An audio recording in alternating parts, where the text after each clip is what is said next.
asked about women who participated in the battles along with the Prophet ﷺ or with the companions. Yes, indeed, it has been narrated in the sound hadith that the Prophet ﷺ, whenever he would go out for a battle, أَقْرَعَ بَيْنَ نِسَائِهِ, he would draw lots so that he would choose which one of his wives would join him to each one of the battles.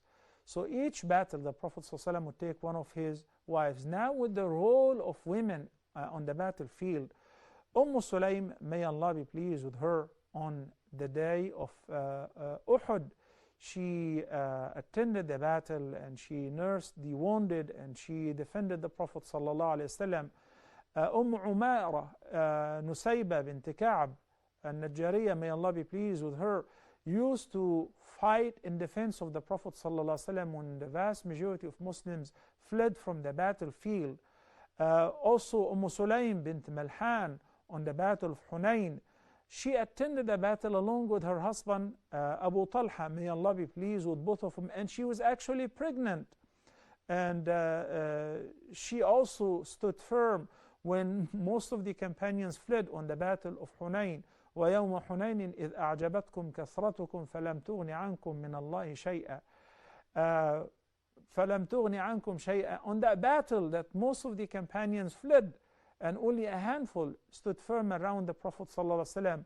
Sulaym bint Malhan, who was the wife of Abu Talha, may Allah be pleased with both of them, stood firm on the battlefield.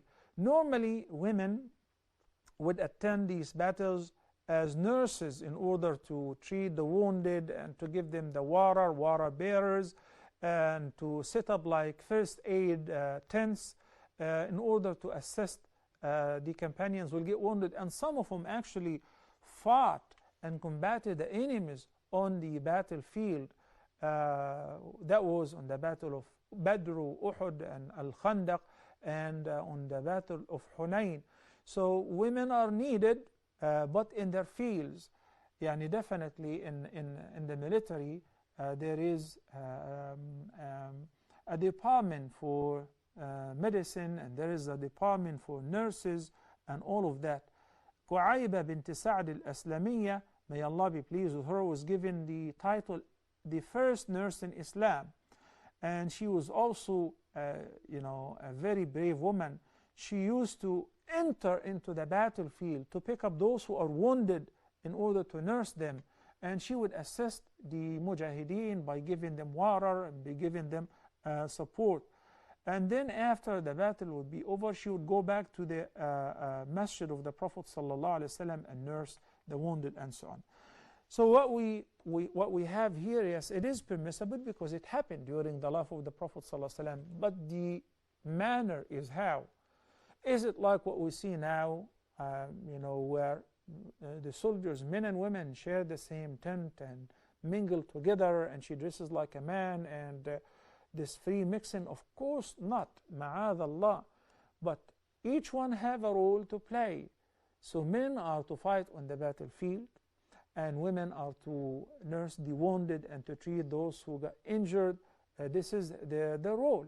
And in case that there is an operation which needs women, women are there, and they are trained to carry arms and to pull the trigger and to set fire if it is needed, because we definitely need them on the battlefield. But without this free mixing, which leads to the disasters, which we have seen even in the American military.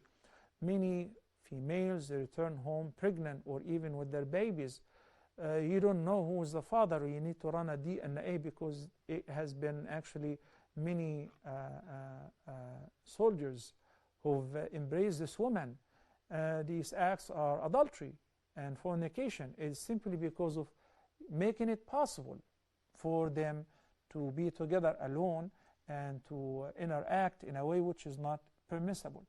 So in a Muslim army, women are needed in every aspect, in every possible way. Not to forget, Sister Asya, that the very first person to accept Islam in this ummah was a woman, Khadija radiallahu anha. The first person at large to accept Islam was Khadija bint Khuwaylid, may Allah be pleased with her. And the first shaheed, the first martyr in Islam was a woman, the Sumayyah, the mother of Ammar ibn Yasir. May Allah be pleased with her.